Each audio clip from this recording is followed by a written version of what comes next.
witness this unprecedented achievement. At exactly 10:56 p.m. Eastern Daylight Time, Armstrong placed his left foot onto the lunar surface, becoming the first human to stand on the moon. In that moment, he uttered the now famous words, "That's one small step for man, one giant leap for mankind." That's one small step for man, one giant leap for mankind. The surface beneath his boots was fine and powdery, yet firm enough to support his weight. Armstrong noted that he sank only a fraction of an inch into the dust. The lunar landscape stretched out before him, a stark, rocky terrain illuminated by the unfiltered sunlight. The horizon appeared much closer than on Earth due to the moon's distance. They also set up a plaque on the lunar module's descent stage that read, "Here, men from the planet Earth first set foot upon the moon, July 1969 AD. We came in peace for all mankind." During their time outside, they received a brief call from President Richard Nixon, congratulating them on their achievement. Scientific experiments. During his historic moonwalk on July 20th, 1969, Neil Armstrong conducted several scientific experiments that were crucial to advancing our understanding of the moon. After setting foot on the lunar surface, one of his immediate tasks was to collect a contingency soil sample. Using a small sample bag attached to an extended scoop, he gathered lunar soil and secured it in case an emergency required them to leave quickly. This tonic activity, the PSEE continued to send data back to Earth even after the astronauts departed, contributing valuable information to lunar science. Another key experiment was the Laser Ranging Retroreflector, LRRR. Armstrong and Buzz Aldrin set up this array of mirrors on the lunar surface. The LRRR allows lasers fired from Earth to bounce off the mirrors and return, enabling precise measurements of the distance between the Earth and Moon. This has helped improve our understanding of the Moon's orbit and test aspects of gravitational and general relativity theories. Armstrong also took numerous photographs of the lunar terrain, documenting geological features and the conditions they encountered. These images provided scientists with vision to ensure that, even if the moonwalk was cut short, they would return to Earth with at least some lunar material. Using a sample bag attached to a stick, Armstrong scooped up a small amount of lunar soil and tucked it into his suit's pocket. As he moved cautiously on the lunar surface, Armstrong observed the fine, powdery texture of the soil, noting that it was easy to walk on. Despite the lower gravity, his footprints left clear impressions, which fascinated him and provided valuable information about the moon's surface composition. He remarked on the stark and quiet environment, taking in the view of the desolate landscape illuminated by unfiltered sunlight.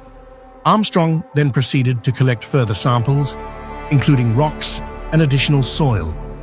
He used tools like tongs and scoops to gather materials of different sizes and types and prepare for liftoff. They discovered a critical problem. The cabin was cramped, and their bulky spacesuits made movement difficult. In the process of moving around, a circuit breaker switch for the ascent engine had broken off. This switch was essential for igniting the engine that would lift them off the moon's surface. The realization of the broken switch was alarming. Without it, they might not be able to return to the command module orbiting above, jeopardizing their safe return to Earth. Armstrong assessed the situation calmly. With limited tools at their disposal, they needed a simple yet effective solution. He noticed that a felt-tip pen might do the trick. Carefully, he inserted the pen into the small opening where the switch had been, using it to engage the circuit breaker. This improvised repair the excitement and adrenaline made sleep nearly impossible. Recognizing this, Armstrong decided to proceed with the moonwalk earlier than planned. This decision maximized their time on the moon and ensured they could complete all mission objectives without unnecessary stress or delay. Additionally, the lunar dust posed unexpected issues. The fine, powdery soil clung to their suits and equipment, infiltrating the cabin upon their return. This dust had a peculiar smell, which Armstrong described as similar to wet fireplace ashes or the scent after a fireworks show. Return and quarantine. Neil Armstrong's return to Earth after the historic mission was met with both celebration and caution. On July 24, 1960, from unknown lunar pathogens, the astronauts donned special biological isolation garments, BIGs, before exiting the spacecraft. These suits were designed to contain any particles that might pose a risk to Earth's biosphere. Once suited up, Armstrong, along with Buzz Aldrin and Michael Collins, were helped into a life raft, where initial decontamination procedures began.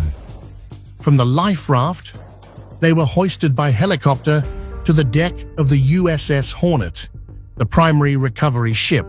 Instead of the immediate fanfare one might expect, the astronauts were promptly escorted into a mobile quarantine facility, MQF. This facility was essentially a modified Airstream trailer equipped to house them comfortably while ensuring any lunar material remained contained.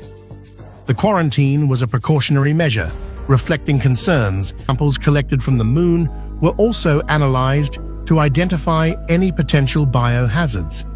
President Richard Nixon was on board the USS Hornet to personally welcome the astronauts home.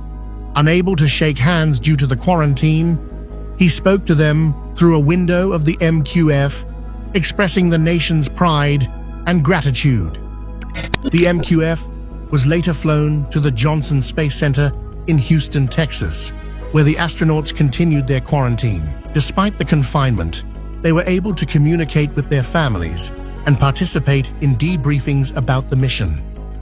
These initial steps of the return and quarantine were crucial in ensuring that Earth's environment remained unharmed by unknown lunar substances. While it was eventually determined that the moon did not harbor dangerous pathogens, the precautions taken set importance, including mountaineer Sir Edmund Hillary, aviator Steve Fossett, and photographer Patrick Morrow. The expedition to the North Pole was challenging, with the team facing extreme cold, unpredictable weather, and treacherous ice conditions. On April 6, 1985, they successfully reached the pole. Armstrong's achievement made him one of the few individuals to have stood on both the moon and the Earth's northernmost point.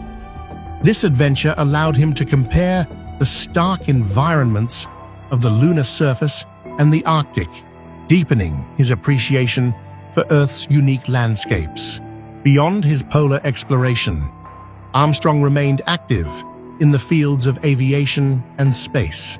He became a professor of aerospace engineering at the University of Cincinnati from 1971 to 1979, improving safety measures and shaping the direction of future space missions. Hidden mementos. Neil Armstrong, the first person to walk on the moon, had a little-known secret that came to light years after the historic Apollo 11 mission. In 2015, long after Armstrong's passing in 2012, his widow Carol made a surprising discovery while sorting through his belongings at their home. Tucked away in a closet was a white cloth bag, known in NASA circles as a McDivitt purse, filled with artifacts from the lunar mission. Inside the bag were various pieces of equipment that had flown with Armstrong to the moon and back.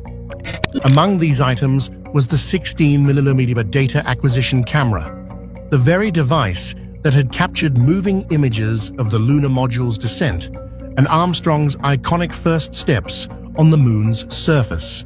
There were also utility lights. For decades was a revelation. He hadn't mentioned the bag or its contents to anyone, including his biographer or colleagues at NASA. When Carol Armstrong found the bag, she contacted the National Air and Space Museum to report the find. Experts there were thrilled, as the items held significant historical value.